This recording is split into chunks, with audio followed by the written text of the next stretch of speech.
Life is meant to be lived to the fullest. Life is meant to be enjoyed. But how do you deal with people you don't like? How do you deal with people you even hate?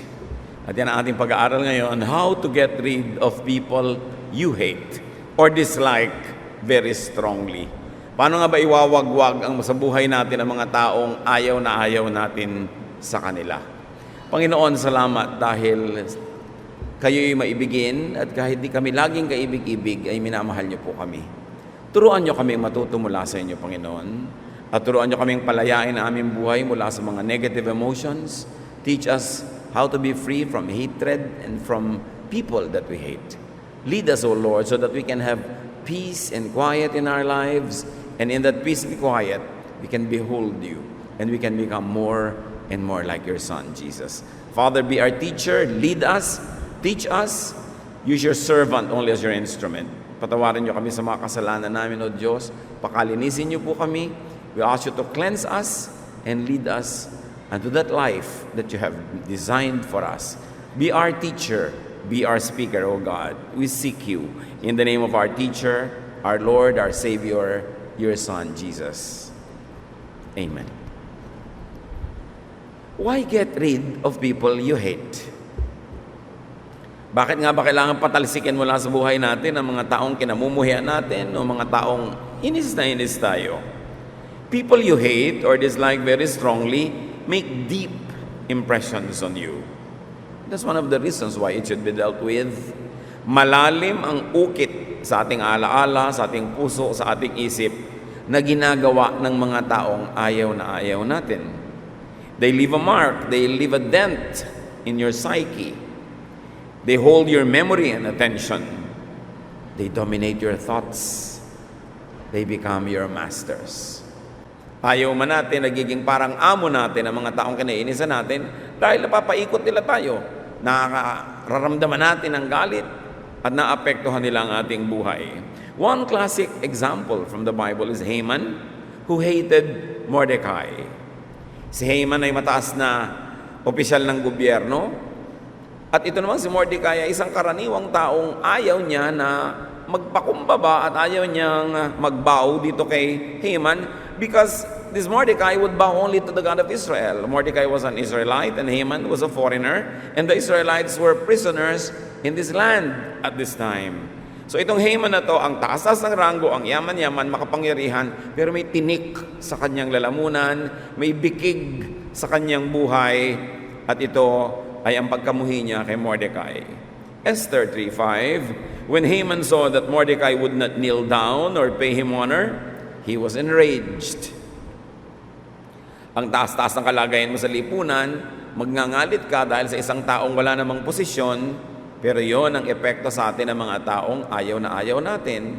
Napapababa niya ang ating pagkatao, nagagalit tayo, at kuminsan nagmumukha tayong mga katawa-tawa. You become a satellite of the person you hate. When you hate someone, you don't have your own course.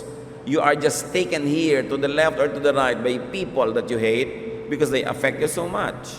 People you hate enter and stay in your consciousness, in your memory.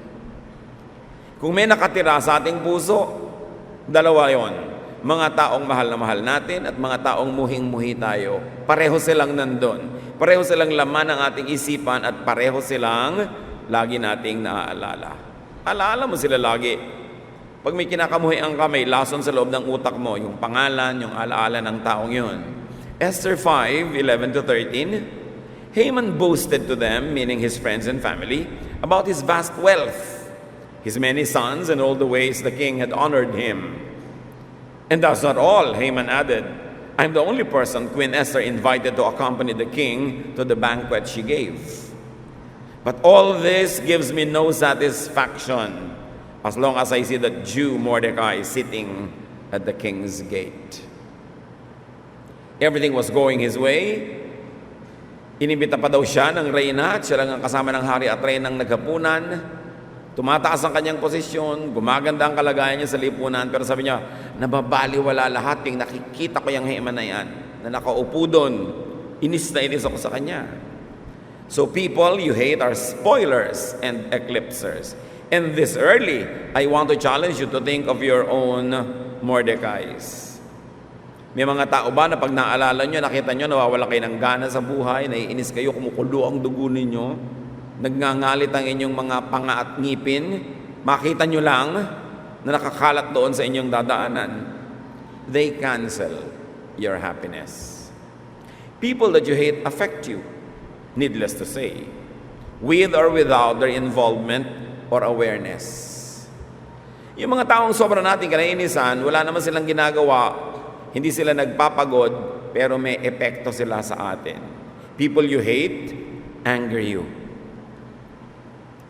They uglify you, your looks and your behavior, and they set you back. Sobra kang pinapababa, iniaatras, pinipilipit ng taong kinamumuhian mo. Esther 5, 9-10. Haman went out that day happy and in high spirits.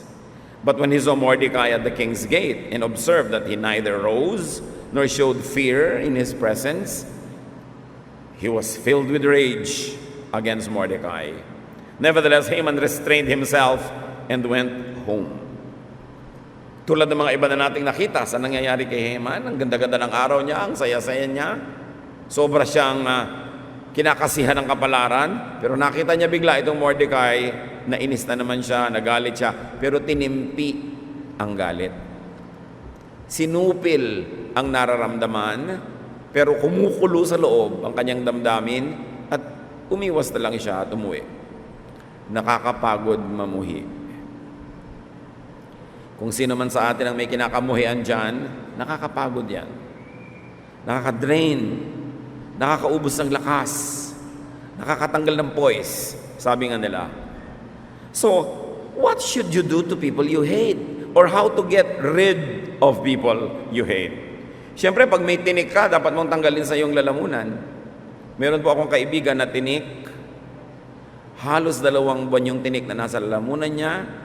Nagpa-opera na siya, sari-sari na ang ginagawa. Hindi matanggal-tanggal si tinik. There was this thorn lodged in his throat.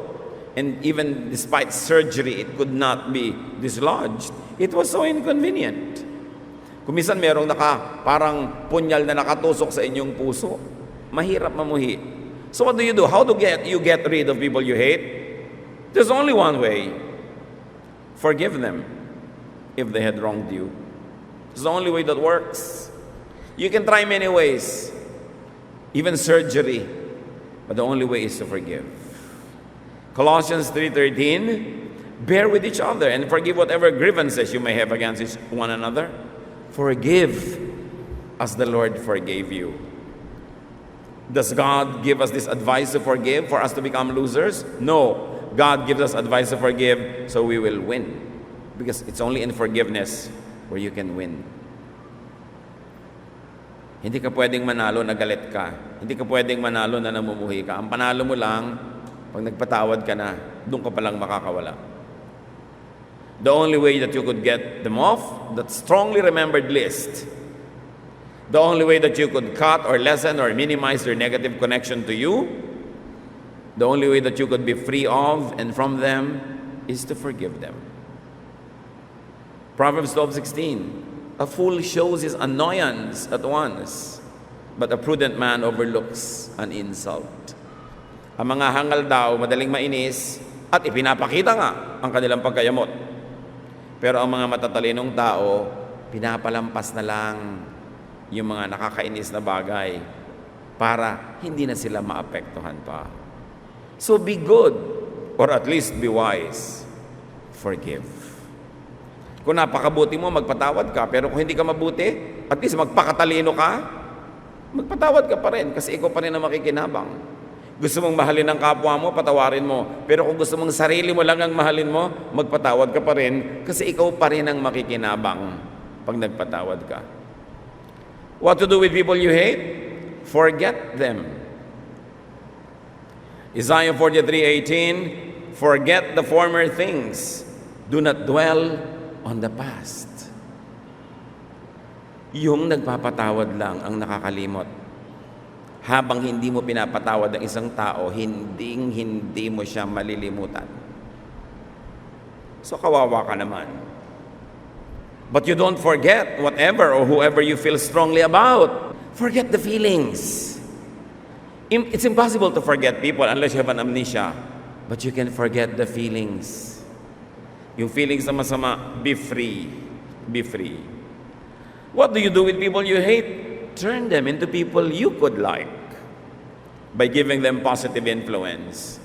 Nakakainis pa sila, nakakamuhi pala sila, di subukan natin silang baguhin para maging nakakatuwa na sila. That's the greatest victory. When you turn an enemy into a friend, that's your greatest victory. When you turn somebody unlikable to somebody lovable, that they color and spice up your life, you really have won. Proverbs 25:21-22, if your enemy is hungry, give him food to eat. If he is thirsty, give him water to drink. In doing this, you will heap burning coals on his head, and the Lord will reward you. So may kaaway ka daw, gutom, pakanin mo. Nauuhaw, painumin mo. Ang result niyan, hindi man agad-agad, pero kung lagi mong gagawin, mahuhulog ang loob sa iyo niyan. Hindi ka naiinisin, baka mahalin ka pa, yun ang tunay na panalo. Pero yung gutom, lalo mong ginutom, babangis lang yun, baka pati ikaw kainin. Gipit na, ginipit mo palalo, nangangailangan, hindi mo tinulungan, magtatanim ng sama ng loob sa iyo at maghihintay lang ng pagkakataong gumante. Pero kaaway mong mortal, biglang nagipit, walang dugo, dinonatan mo ng sarili mong dugo. Paano ka pa niya kakamuhian? That's why we say, if you can do it because you're good, do it. If you're not good, at least be intelligent, still do the same thing. At the end of the day, you win. How do you deal with people you hate? Change them. Change them positively. Change them with the power of God and with the power of your own love. And if not love, at least your own diplomacy. Then this world will be a better place. Turn them into people you could like by changing your mind about them. They are not likable, all right? Why don't you change your mind about them and you teach yourself to like them? To teach yourself to find things that you could like. It's your perception. And your perception gives you your feelings. So it's up to you. What do you do with people you don't like? Turn them into people that you could like by doing something good to them. People have spirits. We have souls. We react to good things being done to us. Proverbs 20:22. Do not say, I'll pay you back for this wrong. Wait for the Lord, and He will deliver you. Huwag gumanti sa masama. Huwag gantihan ng masama ang masama. Dahil gagantihan ka niya uli ng mas masama, and you will never get out of this cycle.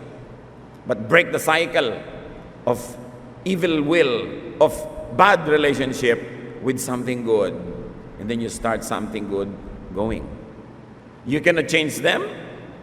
Change yourself. It's a lot easier. How can you change the world? That's too hard. But you can change yourself with God's help. How can you change people you don't like? That's probably impossible. But you can change your attitude towards them. When you do good to people, you begin to dislike them less and less. Try it. When you do good to people, you begin to even like them. That's why the prescription of the Lord is, gumawa ka ng mabuti sa hindi gumagawa ng mabuti sa iyo. Malaki ang pagkakataon sila yung magbago at bumuti sa iyo. At kung di man sila magbago, sa paggawa mo ng mabuti sa kanila, ikaw ang mababago. Magsisimula ka magkaroon ng simpatya, magkakaroon ka ng amor, magkakaroon ka ng malasakit, hanggang mamahal mo na yung tao. Doing good to others changes them, but more than that, it changes you. If there is somebody you dislike, do good to them, and you will notice that you begin to like them more and more. And then change happens. Matthew 5:43-44. You have heard that it was said, love your neighbor and hate your enemy. But I tell you, love your enemies and pray for those who persecute you. Sa palagay nyo, kaya ginagawa ni Jesus ang payo na to para tayo patalo? Of course not. Binibigyan niya tayo ng ganitong payo para tayo papanalunin. And in the game of life, only love wins. Hatred always loses. You might be able to do violent things against people you hate, but at the end of the day, you're still a loser. You will be filled with guilt. You will have more enemies. You will have less friends. Your world will become smaller. So doing good is good for them, and for you. Luke 6:32 to 36. If you love those who love you, Jesus says, what credit is that to you? Even sinners love those who love them. And if you do good to those who are good to you, what credit is that to you? Even sinners do that. And if you lend to those from whom you expect repayment, what credit is that to you? Even sinners lend to sinners, expecting to be repaid in full. But love your enemies. Do good to them and lend to them without expecting to get anything back. Then your reward will be great. And you will be sons of the Most High, because He is kind to the ungrateful and wicked. Be merciful, just as your Father is merciful. Galing talaga ni Lord. Sabi ni Jesus, kung minamahal mo lang yung nagmamahal naman sa'yo, ano naman ang points na kinita mo doon? Natural lang yun. Kahit masasamang tao, mahal yung nagmamahal sa kanila. Kung gagawa ka ng mabuti, doon lang sa gumagawa ng mabuti sa'yo, hindi nakakaiba yun. Kahit sino dyan mga pusakal na kriminal, mabuti rin sa mabuti sa kanila. Magpapautang ka doon sa inaasahan mo lang na makababayad, walang kwenta yun. Kasi wala ka namang ginawang mabuti. Pero kung nagpautang ka doon sa parang hindi makakabayad at di ka nababayaran pa, sabi yun, doon ka may point. Minahal mo yung hindi dapat mahalin, tinulungan mo yung hindi matulungin, yan ang nakaka-impress sa Diyos. At ang Diyos mismo ang magbibigay sa iyo ng gantimpala. Reward. What reward will God give to those who do good? We don't know exactly, but one great reward is peace of mind. Because when you do good, you have peace of mind. When you do evil, you may try to delude yourself into thinking that it's fine, but you will still feel guilty. Why? Because the Spirit of God lives in you. Pag gumawa tayo ng hindi maganda, meron tayong nararamdamang hindi maganda sa kalooban natin. At yung tinig na yun ang dapat nating pakinggan. Hindi tayo dapat magbingi-bingihan sa ating budhi. Kaya ang isang pinakamalaking gantimpala ng gumagawa ng mabuti, kahit hindi ka paggawa ng mabuti, hindi ka suklian ng mabuti ng kapwa-tao, masarap ang pakiramdam. Maluwag sa loob. Ayaw mo pa bang premyo yun? Pero hindi lang siguro yun. Marami pang iba.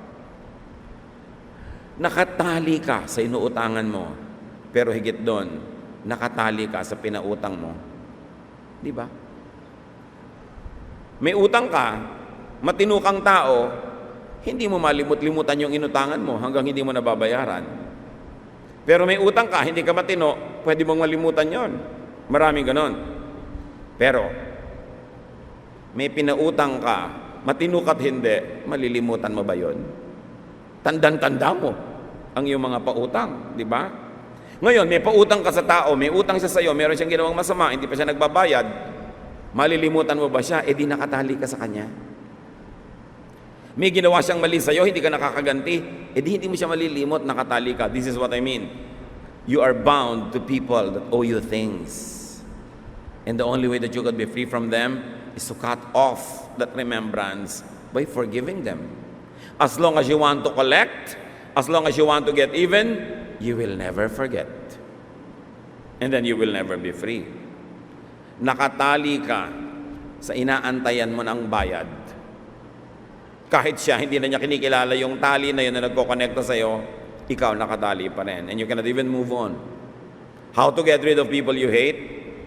Don't get rid of them. Don't get rid of people you hate. Get rid of your hatred. Because you can never get rid of people. They will always be there. And even if you got rid of 1 or 100, there will still be 1 million others that will irritate you and annoy you and make you miserable. So the only way for you to change everything is to change your perception. The change must happen within you because you cannot change the planet. Mas madali na baguhin ang pag-iisip. Mas madali na baguhin ang ating kalooban. Ang problema, pag namumuhi ka, eh hindi yung kinakamuhian. Ang problema ay nasa iyo. Nasa loob mo. At yun ang gustong latasin ng Panginoon. The Lord Jesus Christ is so wise as to prescribe the ultimate solution, and that is for you to change your heart.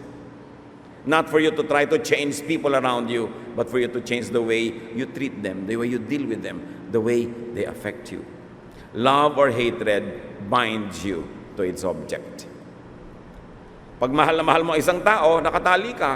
Hindi ka mapakali pag hindi mo nakikita, hinahanap-hanap mo, bibiling-biling ka sa higaan mo, pagka wala sa tabi mo, itong mahal mo na ito, hindi ka magkaroon ng katahimikan. Sa Song of Songs, chapter 3, verse 1, all night long on my bed, I looked for the one my heart loves. I looked for him, but did not find him. Can you imagine yung inip na inip ka, sabik na sabik, naghahanap, tas wala? Nakatali ka sa mahal mo. Pero nakatali ka rin sa kinakamuhian mo. Proverbs 10:12, hatred stirs up dissension.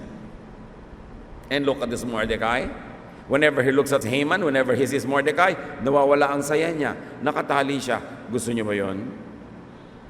Gusto niyo ba na tuwing nakikita niyo itong nangutang sa inyo, kumukulo ang dugo niyo, hindi na nga kayo mabayaran minsan, tapos tuwing kumukulo ang dugo niyo, lumalaki ang utang niya sa inyo, lalong lumalaki ang sisingilin niyo, lalo kayo nalulugi. If you want to be free, do not love or do not hate. Just forget the feelings. But then, God wants us to love. And God wants us to be loved back. So cancel the do not love. Just think of the do not hate. Be free.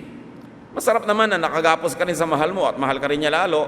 Masarap naman yun. Pero nakagapos ka sa kinakamuhian mo, hindi yun masarap. Forget the feelings. No need to love them if you don't love them, but just forget the hatred. But then what else? If you could graduate to the next level of loving them, that is the ultimate victory. How do you forget? You first forgive. Mark 11:25, and when you stand praying, if you hold anything against anyone, forgive him. 5 beses nagdarasal ang mga Hudyo sa templo. 5 times a day. And Jesus says, and whenever you stand praying, if you hold anything against anyone, forgive him. So you have 5 times a day to remember to forget. To remember to forgive. Sabi niya, huwag muna kayo magdasal kung namumuhi pa kayo. Magpatawad muna kayo. At kung 5 beses ka magdarasal, at doon sa mga hindi mapadasalin, kahit 1 beses lang, edi ting 24 oras, nagpapatawad ka, hindi nagtatagal sa puso mo yung muhi, yung galit, yung poot, ikaw din ang makikinabang. Forgive. Ito ang talagang panalong formula to forgive. Yung, nakakainis ka ha, pero hindi ako maiinis. Panalo ako. Pero yung, nangiinis ka at nangiinis naman ako dito, talo ako. Hindi mo ako babayaran? O sige, sa'yo na lang. You're free. Pero yung lagi mo siyang hahabulin, aawayin, papahiyain, you are not free. Bumababa ka pa ng level. Jesus wins by transcendence, by self-control. Because you cannot control other people, then Jesus tells you to control yourself. At the end of the day, you don't make a clown of yourself, and you end up more dignified, more quiet, more placid, more calm. You win. Sino ang kinamumuhian nyo? Ano ang nakakamuhi sa inyo? Lalo na kung matanda na kayo, tapos may galit pa kayo, hindi na uso yan. Hindi na bagay. 10 taon na yung hinanakit nyo, 20 taon na yung galit nyo, malaki na ang pagkukulang nyo niyan sa sarili nyo dahil kayo naman nagdurusa. Magkasambahay kayo, magkamag-anak kayo, magkapitbahay, hindi kayo nag-uusap, nakakapanigas yata ng leeg. Yung pinipilit mong tumingin sa iba para huwag mo lang makita yung ayaw mong kausapin. Napaka-abnormal na magkasama kayo sa isang lugar, di kayo nag-uusap. Napakalaking kabalbalan. Yung magsamaan ng loob ng matagal, lalo sa matatanda. Kasi parang wala kang pinagkatandaan, ang tagal mo nang nabubuhay, wala ka pang natutunan. Sayang naman lahat ang kinain mong patola. Sayang lahat ang ininom mong tubig, ganyan ka pa rin. Dapat ang tao magbago. Lalo kung nadidinig ang salita ng Diyos. Dapat tablan. Dapat makinig. Ang pagbabago ng ugali, ang pagbabago ng asal, ang tunay at patunay na kinakasihan ka na nga ng Espiritu ng Diyos. Hebrews 8:12, for I will forgive their wickedness and will remember their sins no more. God is being quoted. Sabi ng Diyos, papatawarin ko na lang lahat ng kasalanan nila at di ko natatandaan pa ang mga pagkukulang nila. Ito yung sinasabing to forgive is to forget. And to forgive is to move on. Ang talino talaga ng Diyos. Alam niya ang solusyon. Ang mga taong ito, lagi na lang nagkakasala. Alangan naman ako lagi mainis. Lagi na lang silang nagkukulang. Alang namang lagi kumulo ang dugo ko. So ang gagawin ko, papatawarin ko sila. Bakit hindi nyo magawa sa iba? Alangan naman din, lagi na lang kayo mainis. Lagi na lang kayong makonsumi. Patawarin nyo rin.